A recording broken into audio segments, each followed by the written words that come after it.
At ito na nga mga kawusyu ang ating natapos na pagkakabit ng gulong. Ngayon, ito namang ating upuan. Ito nga palang stock na upuan ng isang Wushu e-bike mga kawusyu. At ito, natanggal na natin pati yung under ng cover at yung upuan. At nagkaroon na rin tayo dito ng pagbutas dito. Ayan mga kawusyu, binutasan natin yan, binarena natin yan.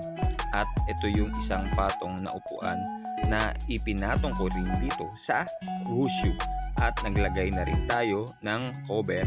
Ayan yung mga kawusyu, kakabit natin yan dyan para matakpan yung dalawang upuan na yan.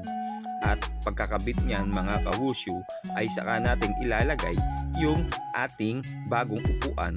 Ang bagong upuan nga pala natin ay kawusyu ay yung ikakabit natin ay yung modelo ng isang motor na TMX. Ayan o, yung TMX 155. Ayan yung ating ay papalit sa tinanggal nating stock na upuan ng e-bike ng Wushu.